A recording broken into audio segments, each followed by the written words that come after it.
What is up, everybody, and welcome to my review of The Fall Guy. This is the newest action slash romantic comedy slash stuntman tribute directed by David Leach, who is one half of the creative team that created John Wick.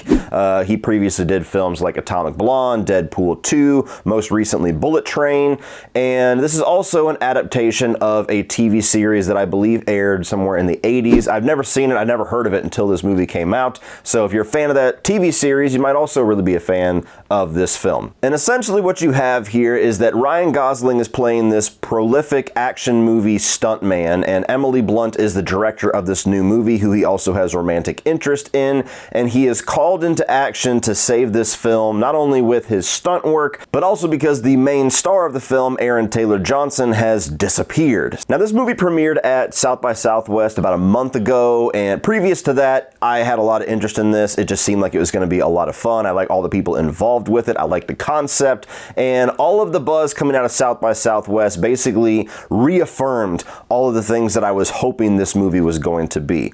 With my taste, how much I like action films, how much I like movies of this style, I was pretty confident that I was going to be walking into a film that would inevitably be one of my favorite films of 2024. And while I enjoyed it, it didn't really come close to that. This was a movie that did disappoint me a little bit for a number of reasons, but we'll get into all of that shortly. Starting off with the positives, this is a very fun movie. This is a fun concept. It is a fun script that is read by fun actors. You have a lot of exciting action here. You have a fairly charming romantic comedy plot going on, and as somebody that is a movie nerd and is very interested in how Hollywood works and how the process of movie making goes, I really am interested in stunt work, and this is a film that, while it's all fictional and it's all kind of over the top by design, it's also very much a send up of the dangers and the importance of stunt work. And there's even multiple points in the film where they reference that the Oscars have never had a category for stunt work,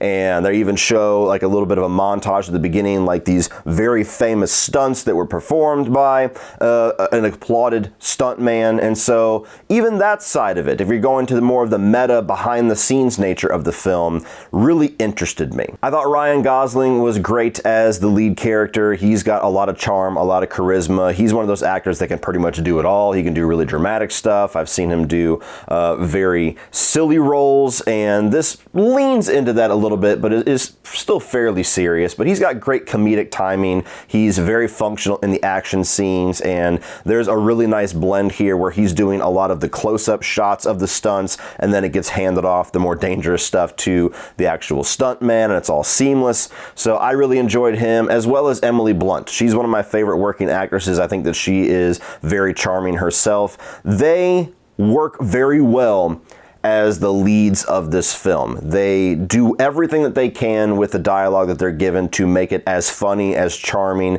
as smile-inducing as they possibly can. And so I just think that they were absolutely the right picks for this, and I enjoyed the movie more because they were the ones in the film. Sniffing around. I'm just a stunt guy! I also really enjoyed the tongue-in-cheek nature of the humor here, where you have very direct winks and nods to some of the stereotypes of Hollywood, like prima donna actors that don't want to do any of their stunts, and stuntmen in general just kind of being discarded and not really valued all that much, and overbearing producers and ballooning budgets. I mean, it's a movie that a lot of the scenarios that it presents and a lot of the details that it gives regarding a movie production are intentionally over the top and ridiculous. So if you know how movie productions work, there's even just silly details about how a star can disappear and not come to set for days, and yet the movie production just keeps on going, and the budget just keeps ballooning while this prima donna is off doing whatever he's doing. Like, that just doesn't happen in Hollywood, unless you're Dwayne "The Rock" Johnson, apparently. I also really like the music here. There is a ton of recurring uses of Kiss's "I Was Made for Loving You," which is kind of one of their disco era hits, so it's not necessarily a fan favorite of Kiss, but they kind of retool the song and you get multiple versions of it to where it kind of becomes the theme song for Ryan Gosling's character. Like every time he is doing his James Bond investigation thing or he's about to do a badass stunt, some version of that song will come in and it just fits. It just fits the fun angle of this movie.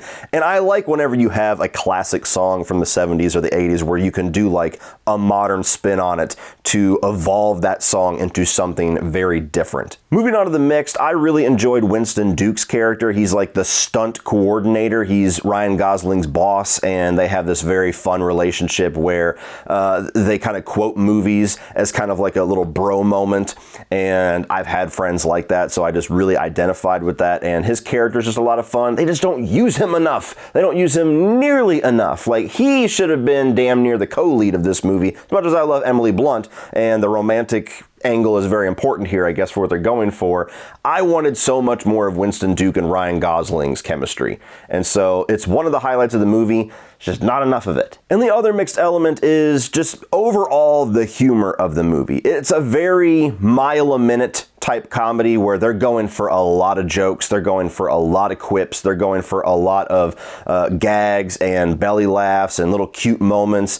And for me, they absolutely employed the right actors to do that. As I already said, Ryan Gosling especially, but even Emily Blunt, they have great comedic timing. They have a lot of charm. They can take lines that wouldn't necessarily be funny on the page and do as much as they can to make them funny. But at the end of the day, most of the jokes didn't land for me. It's not that it was cringe humor or anything like that, not whatsoever, but most of the jokes were just kind of like, like that was cute. There were very few that actually got a genuine laugh out of me. And now moving on to the negatives, and there's two big ones that have held back this movie pretty much entirely for me. The main one is that they're trying to do way too much here. You have action film, you have romantic comedy, and then you have the behind-the-scenes, somewhat meta celebration of stuntmen and stunt workers. The movie really tries to give equal attention and equal screen time to all three of those categories. And for me, the two that worked the best, and I was certainly most interested in, the action movie and the celebration of stunt workers, felt like they got shortchanged a bit to make room for all of the romantic comedy stuff that I didn't feel worked nearly as well as the other two elements. Again, you have two great actors that are very charming and very charismatic. I don't know if their chemistry was the best, though. Like, they're fun to watch, but I don't know if I really bought into their romance. I don't feel like we got enough time with those two characters before the espionage-style plot kicked off to really buy into their romance or care about where it eventually goes in the third act. So, trying to do so much kind of felt like they shortchanged all three elements where they didn't all come to their best results. The movie takes quite a while to really get going, so there's not like a ton of action until about the halfway point, and the last half of the film is significantly more action-packed. The stuntmen celebration is pretty heavy in the beginning and comes back around by the end of it, but kind of gets lost in the middle. And then, as I already said, the romantic comedy stuff, they tried to build it up in the beginning, and then it just kind of gets lost in the mix of it all. So just trying to do way too much. And as a result of them trying to do way too much, this movie is at least 15 minutes too long. I would say probably closer to 20 or 25 minutes too long, which is a common complaint that you guys hear from me a lot with modern films. I don't know what is driving that. I don't know if it's the eventual streaming model. They just want people to stay on a movie longer for more ads or whatever the hell it is. But very clearly over the last 5 or 6 years, movie runtimes have started to severely get bloated. And certain movies just don't need to be 2.5 hours long. Certain movies work best in that 90 to 100 minute range where it just maintains that fun level of interest, and then before you start to get a little exhausted with everything, the movie's over and it's this great experience. This should have been that type of film. It's sad to say that by today's standards, a 2-hour runtime is even a little bit merciful compared to most films. But for this movie, I really started to feel the length of it in the last act, and I saw a number of things, especially in the first half with all the setup, namely with the romantic comedy stuff, where you could have cut quite a bit, had a much more entertaining film. Now those are the two big things. A couple of smaller things. I don't feel like the overall mystery, the espionage side of things, the hunt for Aaron Taylor Johnson's character was all that effective, because for me, I kind of figured the direction they were going to go fairly quickly. I don't know if that's going to be a problem for most people, but by the time they started to get into the reveals, I already kind of was bought in on all that being the case in the first place. And so it didn't give the movie as much steam. It didn't rejuvenate the pace of the movie as much in that last third that it will for some folks. But overall, this was a movie that I enjoyed. It's a movie that I certainly wouldn't mind rewatching. I actually look forward to rewatching it. Maybe I'll enjoy it a little bit more. Time will tell. But as a film that I was very confident was going to immediately be stapled into my top 10 of the year, I have a feeling it's not quite going to make that by the end. At least I hope it's not, because then we're going to have a rough year ahead of us. But it's a good flick. It's a good, fun movie. Just tries to do too much and struggles to balance it all. Well, that's it for this one, guys. If you enjoyed that, please click over here for all of my 2024 new release reviews. I'm also going to put my latest tier list up here where I ranked a bunch of horror subgenres, so please check that out. Like, share, hit that subscribe button so you don't miss everything in the future. And as always, remember, opinions are like assholes, but that doesn't mean you have to be.